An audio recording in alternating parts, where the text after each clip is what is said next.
Hello, we are here live with Lenovo Workplace Digital Solutions at the Gartner Summit. We're going to be interviewing event attendees on our Lenovo Work Reborn research findings. And for each person we bring, they're going to have to pick a card, just like this, hear an amazing fun fact about how we are innovating in the marketplace, answer the question, and have a great conversation. And let us know if any of these fun facts sound interesting or surprise you in any way. Leave a comment below. All right, let's get started.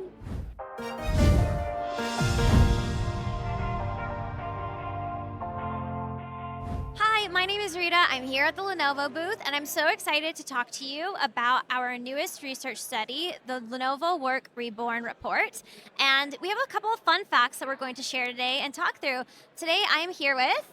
I am Paige Grady, Director of Strategy for Lenovo's Digital Workplace Solutions. Yes, and we're going to go into a couple of questions that you picked out and see how it goes. Are you ready? Let's do it. Okay, great. So, first question relates to AI and the future of work. So Lenovo's Work Reborn research study found that 79% of IT leaders believe AI will allow employees to focus on more impactful work. So they'll be able to really do some more work, be more productive. Yet those employees fear AI will reduce their contribution. So how can organizations address this skepticism? Yes, so this is a challenge when adopting AI in large enterprises is the skepticism that AI will reduce me as an employee. Like I will no longer be relevant to the business and how businesses drive revenue. Mm-hmm. So one of the key areas that when I talk with customers is where you talk about how to adopt AI and reduce the skepticism.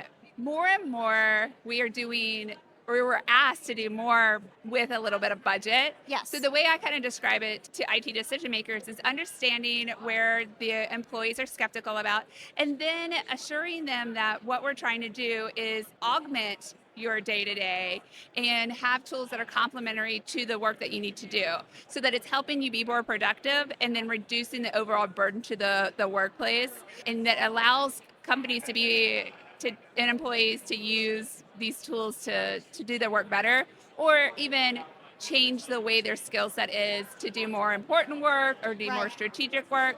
So having companies and IT decision makers explain that to their employees, that it's not reducing you as an employee, it is offsetting. It's like enhancing what you can do. Yes, enhancing, exactly. Enhancement, and it's augmenting your day-to-day so that you can do more with less. Right, like instead of maybe some admin tasks that are kind of tiresome that you need to work on, or I would say more repetitive, like just kind of freeing up like the potential of what you can actually do with your job. Exactly. And also automating processes, looking at big data in a much more comprehensive manner faster. Those are two key areas that AI has really supported employees. Okay, awesome. Are you ready for our next question? Let's do the next question. Okay, so you're doing great, by the way. Thank you.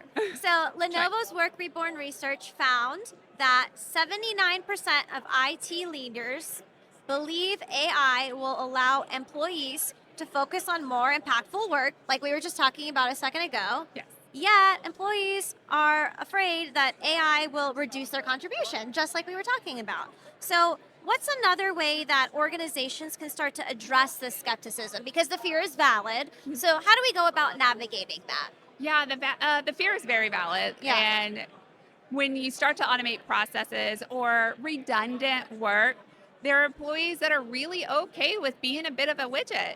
So you have to really enhance change management in the workplace and really take on a leadership role to incentivize employees to do more meaningful work in the workplace. So it's a leadership kind of starting from the top thing. Starting from the top and really addressing these questions head on versus leaving employees in this gray area about what does this mean for my job. Really address it, really listen to employees, and then talk about how it enhances it and allows them to do more meaningful work and be more productive overall in a shorter amount of time, because now you're reducing that bad process, or you're reducing that need to manage the spreadsheet. Or you're increasing skill sets even too. Yes, absolutely. There are definitely ways to enhance skill sets. You see it in a lot of the training materials and stuff. It's being produced by AI. So it's changing the way people absorb information.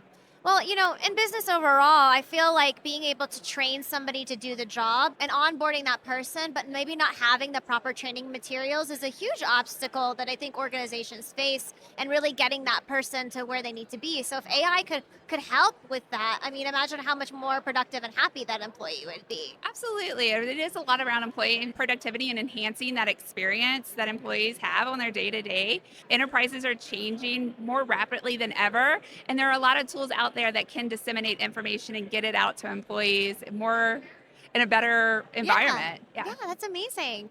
I want to see if there was one more question I can just like sneak in there. Yeah, Okay, okay. absolutely. Okay. So, when it comes to the overall increase in productivity, that's really awesome. But what about the business outcomes? Like, how do we quantify that putting any of these practices in place is going to maybe increase ROI or help with the profit margins? Like, do you have any thoughts on that? Obviously, it's hard to quantify a productivity Right. or employee experience. We encourage our customers to do sentiment analysis around different tools. We also encourage customers, and we do this at Lenovo, is start small with pilot projects, really understand how the impact to the business is on some of these AI tools, and then use that to justify the business case to roll it out in larger pilots and larger waves Right. and expand it, especially in enterprise where you can't just go in and do a big bang approach. It's just not practical Oh, anymore. right. And it's also overwhelming too to kind of try to do Absolutely. everything at once. So I guess if anyone wants to take that first step, how can we help? What's a way that we can help them take that first place to make that Yeah. transformation or move that step process forward? Yes, so we have a variety of ways that we help our customers. We start with workshops and understanding their challenges so that we can bring solutions that impact their business in the best possible way and also help them really overcome some of these challenges like employee skepticism with AI tools. We see a good value around cost optimization to really help propel that business case for adoption. We can support our customers in developing that, and we can also enhance employee experience. And again, it's about increasing that productivity. Well, I really appreciate the time that you took with me today, Paige. This was awesome. I kind of went off the cuff with more than two Yeah, questions. I hope it's you'll okay. forgive me for that. No, But yeah, this was just part one of our 4-part Work Reborn research series. Stay tuned and follow us for more. And thank you so much for being a part of this. Thank you.